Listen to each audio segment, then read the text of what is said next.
Smack Group of Marketing and Sales becomes the official brand ambassador of Queen's Garden.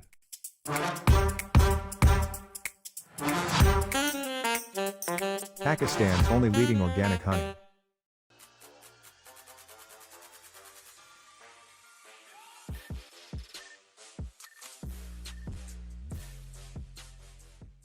अस्सलाम वालेकुम ख़वातीन व हज़रात, Smack group of marketing and sales की जानिब से मैं हूं तैयब इजाज़।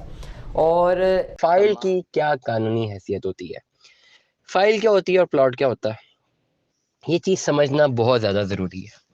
आज डिटेल में एक एक चीज़ समझाने वाला हूँ। काफ़ी ज़्यादातर लोग जो है वो कन्फ्यूज़्ड हैं। किसी भी हाउसिंग प्रोजेक्ट में जब वो अपनी इन्वेस्टमेंट करते हैं वो कन्फ्यूज़ है, उन्हें नहीं पता। और अनफॉर्चुनेटली जो बताने वाला होता है, एक तो उसको खुद नहीं पता होता कि वो क्या बता रहा है। डेफिनेटली लैक ऑफ नॉलेज बहुत इंपॉर्टेंट फैक्टर है, कॉमन फैक्टर है हमारी इस पर्टिकुलर डोमेन और इकोनॉमी में। ये साफ सुथरी सी बात है, इसमें कोई दो राय नहीं है। और अगर किसी के पास इंफॉर्मेशन है भी और वो सही से डिलीवर नहीं करता या प्रॉपरली नहीं करता, अपनी सेल ओरिएंटेड जो है वो ज़्यादा ऑब्लिगेशन ज़्यादा समझता है, सेल ओरिएंटेड पिच को ऑब्लिगेशन समझता है और जो रियलिटी बतानी चाहिए उसको नहीं समझता, तो डेट्स अ पॉइंट। इसलिए बहुत सारे लोग हमेशा में ये कहते हैं कि जी फाइल में फ्रॉड है, फाइल में फ्रॉड हो गया, फाइल फ्रॉड है। ये कॉमन टर्मिनोलॉजी बना दी है। कल भी मैं एक जगह बैठा हुआ था, बड़े अच्छे जाने पहचाने बिजनेसमैन हैं, प्रॉपर्टी को बड़ा समझते हैं, और वो भी फाइल की जब बात हुई तो कहते हैं फाइल में तो प्लॉट ही नहीं मिलता, फाइल तो पता नहीं क्या होती है, और फाइल बस फाइल ही है, मौके पे तो कुछ है नहीं। तो डेफिनेटली इसको फिर मैं यही कहूँगा कि that is definitely an old school of thought. Current जो है मार्केट प्रैक्टिसेस बदल गई हुई है। ऐसा नहीं है कि फाइल जो है वो नुकसान होता है फाइल में, ये फाइल फ्रॉड होती है, ऐसा नहीं है। और फाइल प्लॉट होता है, ऐसा भी नहीं है। आपने इस चीज़ को समझना है। जिन जिन लोगों के पास किसी भी हाउसिंग प्रोजेक्ट की फाइल है, आपने इस व्लॉग को एंड तक जरूर सुनना है। सबसे पहले मेरी बात तमाम तर लोग सुन लें, जितने लोगों के पास किसी भी हाउसिंग प्रोजेक्ट की फाइल मौजूद है, वो फाइल सिर्फ और सिर्फ एक डॉक्यूमेंट है जो कि मेंबरशिप को डिफाइन करता है उस एंटिटी के पास जिस एंटिटी में आपने अपनी इन्वेस्टमेंट की हुई है। उससे ज्यादा उसकी कोई लीगल वैल्यू नहीं है। अब आप कहेंगे कि बात होगी, हमें तो प्लॉट कह के बेचा है, जिससे बेचा गलत का, टर्मिनोलॉजी गलत यूज हुई है, प्लॉट मिल जाते हैं। अब अगली बात मैं करने लगा हूँ बाद में। अगर किसी भी हाउसिंग प्रोजेक्ट में आप अपनी इन्वेस्टमेंट कर रहे होते और आपके पास एक फाइल होती है, उस फाइल का मतलब ये होता है कि हाउसिंग प्रोजेक्ट आपसे कह रहा है कि भाई ये आप हमें अपने पैसे दें, इतनी डाउन पेमेंट दें, 4 साल तक इतनी किस्तें दें, ये पेमेंट प्लान है जो आपने हमें देना है 4-5 सालों में। उसके बदले हम आपको ये फाइल दे रहे हैं। फाइल इज अ मेंबरशिप, जिसमें हाउसिंग प्रोजेक्ट या हाउसिंग एंटिटी ये कहती है भाई आपसे कि आप हमें पैसे देते रहें, आपका जब ये जर्नी खत्म होगा हम आपको प्लॉट दे देंगे। सिंपल, दरिया को अगर कूजे पे बंद करें, ये इसकी लीगल वैल्यू है, सिंपल। अब आप कहेंगे यार इस बात पे कौन पैसा इन्वेस्ट करता है? डेफिनेटली इसी बात पे तो लोग पैसे इन्वेस्टमेंट करते हैं, इसी को तो इन्वेस्टमेंट बोलते हैं। और स्टार्टअप फेज में ऐसी इन्वेस्टमेंट्स की जाती हैं अगर आपने लॉन्ग रन जाके अपनी एसेट को बनाना होता है, अगर आपके पास पैसे मौजूद नहीं है। एक बड़ी आराम से मिसाल लेते हैं, बैरियर टाउन फेज 8 की मिसाल लेते हैं, बड़ी बड़ी ताज़ा ताज़ा मिसाल है। बैरियर टाउन फेज 7 फेज 8 जो है ना, ये स्टैब्लिश हुआ है कोई पिछले 10 सालों में, 10-12 सालों में, ज़्यादा इतना टाइम इसको नहीं हुआ, ठीक हो गया। 10-12 सालों में अभी इस वक्त अगर बैरियर टाउन फेज 8 में किसी ने कोई प्रॉपर्टी बनानी है ना, बिल्कुल एंड पे जाके ना 55 लाख रुपए का प्लॉट मिलता है। फ्रंट पे आके कम से कम 5 मरले का प्लॉट 1 करोड़ या 1.5 करोड़ रुपए का, जो करीब करीब है। Let us assume the value क्या है, अपनी आपने अभी प्रॉपर्टी बनानी है ना, तो 1.5 करोड़ रुपए की प्रॉपर्टी है, सामने पड़ी हुई है, पैसे दे दें, कैश ले लें फॉर एग्जाम्पल। तो आपने अगर अभी इस पर्टिकुलर बैरियर टाउन में अपनी कोई प्रॉपर्टी लेनी है, तो आप ये इन्वेस्टमेंट बैरियर टाउन में नहीं कर रहे, आप अपनी पर्सनल डोमेस्टिक इकोनॉमी में अपनी पर्सनल एसेट्स पे एक प्रॉपर्टी एड अप कर रहे हैं। जो आपने पैसे दिए और आपने प्रॉपर्टी ले ली, आपने एक प्रॉपर्टी एड अप कर दी। इसमें एंटिटी से कोई ताल्लुक नहीं है, सिर्फ एंटिटी यहाँ पे सिर्फ और सिर्फ एक बेंचमार्क रह जाएगा कि जी लोकेशन, आप लोकेशन बता सकेंगे जी बैरियर टाउन में मैंने प्लॉट खरीदा है जी, ये 1.5 करोड़ रुपए का, ये बैरियर टाउन फलाने जीटी रोड पर आती है, बस ये एंटिटी रह गया। क्योंकि इसमें जो इन्वेस्टमेंट कंसल्टेंसी की जहाँ पर आपको जरूरत थी वो खत्म हो चुकी हुई है, अब तो ऑन ग्राउंड चीजें मौजूद है। अब लेट सपोज आज से 12 साल पीछे जाते हैं, जो आज आप चीज 1.5 करोड़ रुपए की ले रहे हैं, यहाँ पे 12 साल पहले समझे कुछ भी नहीं था, बिल्कुल पहाड़ थे, कटिंग भी नहीं हुई थी, पता ही नहीं लगता था यार यहाँ पे कोई रहेगा। उस वक्त बैरियर टाउन की मैनेजमेंट ने कहा कि जी ये मेरे पास लैंड है सारा, ये ऐसा करो, मेरे पास लैंड है, इसकी डेवलपमेंट करने का मैं इरादा रखता हूँ। बैरियर टाउन की मैनेजमेंट ने कह दिया मार्केट में फाइल्स आउट की जी, हमारी फाइल्स हैं और फाइल की वैल्यू है 50 लाख रुपया लेटेस्ट से हूँ, या 25 लाख 30 लाख रुपया लेटेस्ट से डेट किसी वैल्यू है। 30 लाख रुपए में उन्होंने फाइल मार्केट में आउट की, तमाम तरह लोगों ने मेंबरशिप बाई की, 5-6 लाख डाउन पेमेंट कर दी, 20-25 लाख रुपए किस्तों में देते रहे और अपने पैसे क्लियर अप कर दिए, और फाइल उनके पास थी और कुछ भी नहीं थी। फाइल क्या था?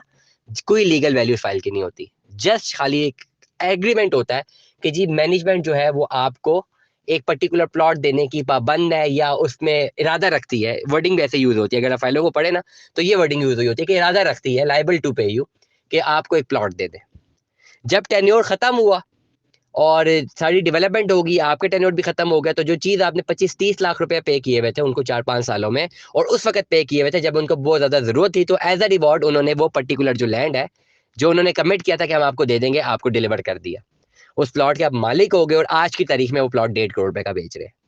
So this is the time कि आपने उस वक्त सोसाइटी में इन्वेस्टमेंट की जब सोसाइटी को आपकी जरूरत थी, जब सोसाइटी डेवलप हो गई तो सोसाइटी ने आपको रिवॉर्ड दिया। अब ये तो हमने बात कर ली बैरियर टाउन की, बहुत बड़ा प्रोजेक्ट है, इस तरह मल्टीपल प्रोजेक्ट बहुत सारे भी हैं, लेकिन बैरियर टाउन भी अब भी आके ब्रांड बना ना। बैरियर टाउन अगर हम 98 में चले जाएं, 97 में चले जाएं, तब तक ब्रांड नहीं था, तब भी किसी ना किसी ने इन्वेस्टमेंट्स की तो आज यहाँ तक पहुंचा। तो पहली बात तो ये कि फाइल जो है प्लॉट नहीं होती, लेकिन फाइल फ्रॉड भी नहीं होता, ये चीज समझे। File is not a plot, file की कोई लीगल वैल्यू नहीं है, लेकिन फाइल बिल्कुल फ्रॉड है ऐसा भी नहीं है। और अगर आपके पास पैसे मौजूद नहीं है लमसम, अगर आपके पास 1.5 करोड़ रुपए मौजूद नहीं है, तो मजबूरन आपको एक इंस्टॉलमेंट प्लान की तरफ ही जाना है, और इंस्टॉलमेंट प्लान आप कहीं पर भी लेते हैं तो आपको ज्यादा से ज्यादा सोसाइटी एक फाइल ही दे देगी ना, पूरा सोसाइटी तो वाले नहीं कर सकती ना, लैंड वाले कर सकती है। एक बेसिक टर्मिनोलॉजी है।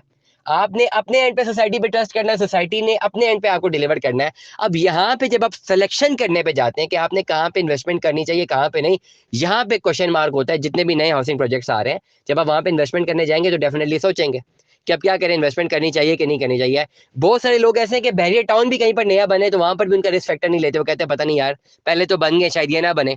फैसल टाउन फेज 2 जीती जागती मिसाल है, 4-5 प्रोजेक्ट छोटी मुझी साहब की डिलीवर्ड है। अभी फैसल टाउन फेज 2 आया, मार्केट में रिसेशन है, लोगों ने कहना शुरू कर दिया भाई ये फ्रॉड हो गया। अभी तो स्टार्टअप ही नहीं हुआ ना वहां पे, लोगों ने कहना शुरू कर दिया। तो ऐसे लोग भी होते हैं जो कि ऐसे माइंडसेट भी होते हैं कि बहुत सारी ऐसी एंटिटीज जो कि अपनी बड़ी अच्छी रिप्यूट रखती हैं डिलीवर करने की, उन पे भी ट्रस्ट नहीं कर रहे होते। तो फिर तो हम जैसा भी व्लॉगर किसी नए प्रोजेक्ट में आपको एडवाइस करे कि इस पर्टिकुलर नए प्रोजेक्ट में इन्वेस्टमेंट करें, तो डेफिनेटली समझाना भी और ट्रस्ट करना भी बहुत मुश्किल है दोनों साइडों पे। लेकिन अल्टीमेटली आपके पास क्या ऑप्शन है? अगर आपके पास एक लो कॉस्ट हाउसिंग प्रोजेक्ट में इंस्टॉलमेंट्स पे लेने की, खाली प्लॉट लेने की कैपेसिटी है, कोई और कैपेसिटी या ऑप्शन मौजूद नहीं है, तो आपको भी रिस्क लेना पड़ेगा और डेफिनेटली हमें भी कम्युनिकेट करना पड़ेगा। हम कम्युनिकेट करें, हमें भी रिस्क लेना है, और जो सोसाइटी, अल्टीमेटली सोसाइटी को भी रिस्क लेना है। डेफिनेटली जो भी अच्छा ग्रुप मार्केट में आता है उसकी कोशिश यही होती है कि अपना नाम ना खराब करे और डिलीवर करे। बट कीपिंग अदर फैक्टर्स, ऐसा भी है कि बहुत सारे हाउसिंग प्रोजेक्ट जो है फेल हो जाते हैं, बहुत सारे लोग आते ही फ्रॉड करने के लिए। तो इन तमाम से चीज़ों को मद्देनजर रखने के लिए आपको कंसल्टेंट की जरूरत होती है कि कंसल्टेंट आपको बाकायदा गाइड करे, क्योंकि उसको मार्केट की इन्फॉर्मेशन होती है जो आपको नहीं होती। वो मार्केट की इन्फॉर्मेशन लेके अपनी एडवाइस आपको दे सकता है कंसल्टेंट, इसके अलावा तो कुछ भी नहीं कर सकता। अल्टीमेटली पैसा तो आपका जाना, और जब आपने किसी भी प्रोजेक्ट की फाइल ले ली, आप जाने, टेक्निकली भी आप जाने, सोसाइटी जाने, लीगली भी आप दोनों एक दूसरे के मेंबर और बन जाते हैं, आप एक जो भी कहते हैं मेंबर और एंटिटी बन जाते हैं। कंसल्टेंट का तो लीगली भी आप कुछ नहीं कर सकते, लेकिन एक अच्छे कंसल्टेंट्स ऐसे होते हैं जो कि स्टार्ट दिन से लेकर एंड तक आपको प्रॉपर एडवाइस करते रहते हैं, मार्केट की पोजीशंस बताते रहते हैं, और उस वक्त तक जान आपकी भी नहीं छोड़ते जब तक आपका प्लॉट डिलीवर ना हो जाए। तो this is the level of services that should be given by any consultant, may be it can be any XYZ। फाइलें लेके बेच के बिकवा देना, इट्स नॉट, ये कोई सर्विसेज नहीं होती है। सर्विसेज ये होती हैं कि आप किसी का पैसा इन्वेस्ट करवाएं और इस जर्नी में उसके साथ चलें, that is services. Definitely thankless job है, अनपेड जॉब है, ये भी मानना है। अपना टाइम सब कुछ बर्बाद करना पड़ता है, और फिर भी एंड ऑफ द डे अगर कस्टमर को प्लॉट मिल जाए तो वो कहता है भाई मेरे अपने नसीब से मिला है, ना मिले तो कहता है कंसल्टेंट का कसूर है। तो ऐसा बिहेवियर भी लोगों का है ओवरऑल जनता का, जिसकी वजह से भी ये मार्केट थोड़ी बहुत बदनाम है। बट ओवरऑल अगर मैं आपको तमाम तर लोगों को एक चीज समझाने की कोशिश करूं, जो मुझे सुन रहे हैं, जो लोग ये समझते हैं कि फाइल में इन्वेस्टमेंट करनी चाहिए या नहीं करनी चाहिए और फाइल फ्रॉड होती है, उनके लिए बता रहा हूं कि फाइल फ्रॉड नहीं होती और होती भी है। और ऐसा भी नहीं है कि फाइल प्लॉट नहीं होती और होता भी है, ये आपने गैप को खाली समझना है। इसी गैप में रहते हुए अपनी इन्वेस्टमेंट करनी है। और डेफिनेटली रिस्क तो है, हर जगह पे रिस्क है, आपको रिस्क लेना पड़ेगा।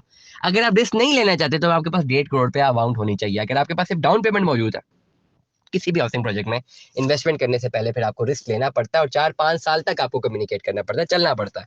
इसके अलावा आपके पास कोई और ऑप्शन नहीं होती। तमाम तर लोग जो अपनी फाइल्स में इन्वेस्टमेंट्स करना चाहते हैं ज़रूर कीजिए, लेकिन अपने पर्टिकुलर रिसर्च करने के बाद, अपने एडवाइज़र से कंसल्टेंसी लेने के बाद, उसके बाद भले आप अपने एडवाइज़र को पे करें ना करें, आप कहें कि जी ये 4-5 साल तक का जर्नी आपने क्लियर अप करना है, उसके साथ जुड़ जाएँ और फिर रिस्क ले लें, और जब रिस्क ले लें फिर उसे एंड तक क्लियर करें। फिर बीच में मल्टीपल ऑप्शन या मल्टीपल ऑप्शन या वेंचर्स को मत मद्देनजर रखें, क्योंकि कंफ्यूजन एक ऐसी चीज़ है जो आपकी अच्छी खासी इन्वेस्टमेंट्स को भी खराब कर देती है। Stay tune with us. Allah हाफिज़।